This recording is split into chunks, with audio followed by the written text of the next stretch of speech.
Assalamualaikum warahmatullahi wabarakatuh. Halo teman-teman, kenalin namaku Salsabila. Kali ini aku akan mengajak kalian mengenal lebih dalam mengenai negara Timur Leste. Negara Timur Leste memiliki bendera berwarna merah yang di tengahnya terdapat segitiga kuning dan hitam dan juga bintang berwarna putih. Yang dimana warna merahnya ini melambangkan simbol perjuangan kemerdekaan, segitiga hitamnya melambangkan simbol masa lalu yang gelap, segitiga kuningnya melambangkan perdamaian, dan bintang berwarna putih melambangkan simbol cahaya dan harapan.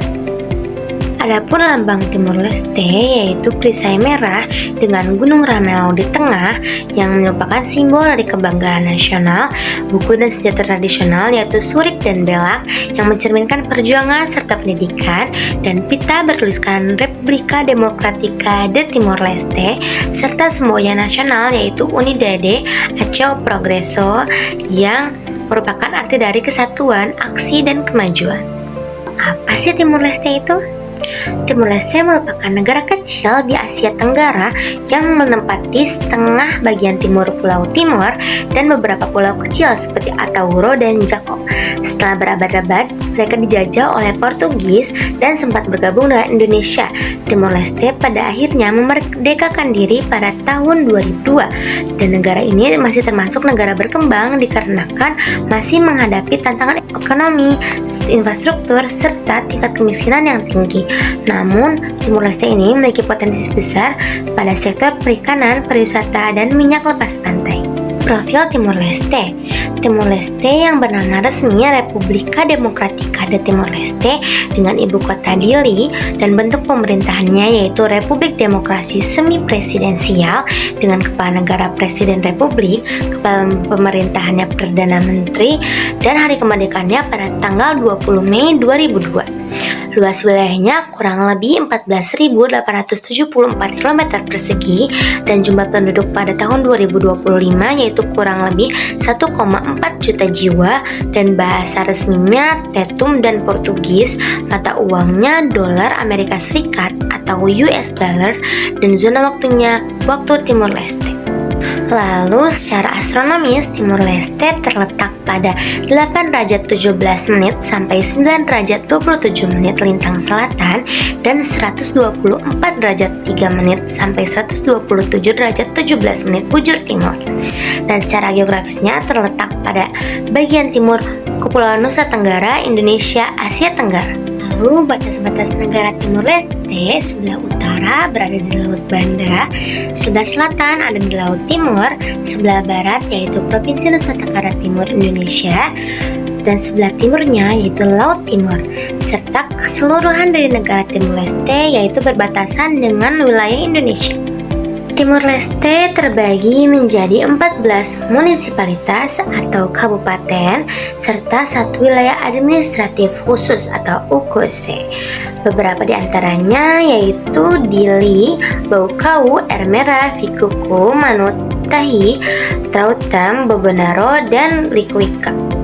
Timur Leste beriklim tropis monsun dengan dua musim, yaitu musim penghujan di antara November sampai Mei dan musim kemarau di antara Juni hingga Oktober, dengan suhu rata-rata tahunan berkisar antara 24 derajat Celcius hingga 31 derajat Celcius, dan curah hujan yang tidak merata di wilayah pesisir lebih kering dan di wilayah pegunungan lebih lembab, serta angin muson yang dipengaruhi oleh laut yang menyebabkan variasi cuaca di antara berbagai wilayah. Adapun sumber daya alam Timur Leste yaitu meliputi minyak dan gas bumi di Laut Timor, dan produk pertanian utamanya yaitu ada kopi, kelapa, jagung, padi, dan ubi kayu, dan memiliki potensi besar di sektor pertanian, perikanan, kehutanan, dan pariwisata alam. Serta sebagian besar wilayahnya masih bergantung kepada pertanian subsisten. Tantangan terbesarnya yaitu keterbatasan teknologi dan infrastruktur eksploitasi sumber daya.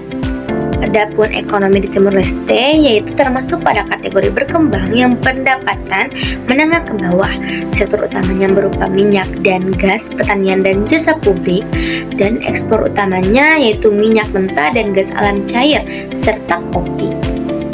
Kondisi sosial budayanya. Timor Leste merupakan negara yang berbudayakan pengaruh Portugis dan tradisi Melanesia. Masyarakatnya sangat menjunjung tinggi nilai kebersamaan dan gotong royong, penghormatan terhadap adat istiadat dari leluhur. Tradisi dan kesenian masih dilestarikan, seperti tarian likulai yang melambangkan semangat perjuangan dan tarian tepe-tepe yang melambangkan kegembiraan dan persaudaraan. Serta agama Katolik yang berperan penting dalam kehidupan sosial budayanya. Bahasa sehari-harinya yaitu Tetum, sedangkan bahasa Portugis dipakai dalam pemerintahan dan pendidikan. Sosial budayanya juga mencerminkan harmoni antara tradisi, agama, dan modernisasi. Adapun flora dan faunanya yaitu pohon cendana dan burung nuri. Kita masuk ke dalam indeks kuantitatif negara Timor Leste. Yang pertama ada pendapatan per kapitanya ada di 1,88 miliar US dollar yang merupakan negara berkembang. Tingkat kematian bayinya ada di 20/1000 yang termasuk negara berkembang. Fertilitasnya ada di 2,71 yang termasuk negara berkembang. Usia harapan hidupnya 67,7 tahun yang termasuk negara berkembang. Populasinya 1,4 juta jiwa.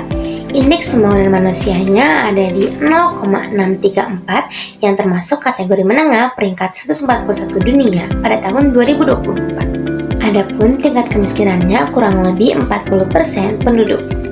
Lalu adapun tingkat korupsi Timor Leste. Berdasarkan Indeks Persepsi Korupsi atau IPK pada tahun 2024, Timor Leste menempati skor 44. Skor ini menempatkan Timor Leste berada di peringkat 73 di Asia dan 73 di dunia dari 180 negara menurut Trending Economics dan Wikipedia. Adapun etos kerjanya, masyarakat Timor Leste dikenal sebagai memiliki etos kerja yang kuat namun sederhana. Prinsip kerja mereka didasari nilai kebersamaan, kejujuran, dan tanggung jawab. Di pedesaan, masyarakatnya memiliki semangat kerja kolektif, terutama dalam pertanian dan kegiatan sosial. Budaya kerjanya dipengaruhi oleh adat dan ajaran Katolik yang menekankan kerja keras sebagai bentuk pengabdian. Tantangan etos kerjanya yaitu masih terbatasnya lapangan kerja yang formal, serta keterampilan tenaga kerja perlu ditingkatkan agar mampu bersaing di tingkat internasional. Serta pemerintah mendorong peningkatan disiplin, profesionalisme, dan semangat kewirausahaan generasi muda.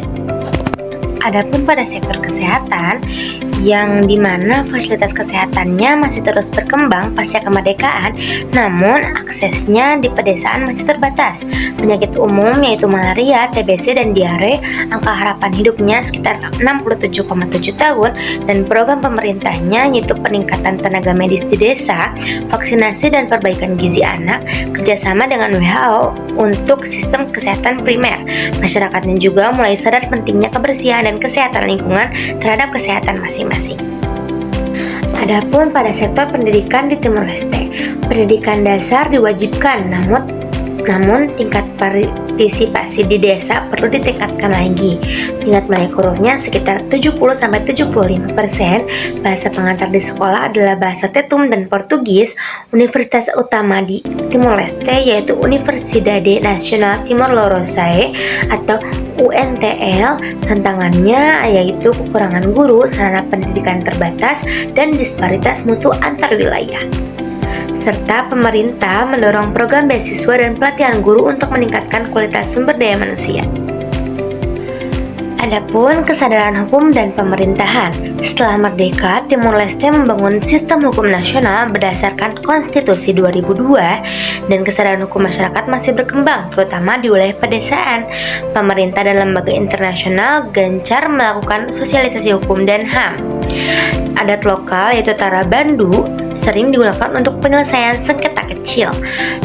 Adapun upaya reformasi hukum diarahkan pada yang pertama peningkatan transparansi dan keadilan sosial, yang kedua penguatan lembaga yudisial, yang ketiga edukasi hukum di wilayah sekolah dan masyarakat.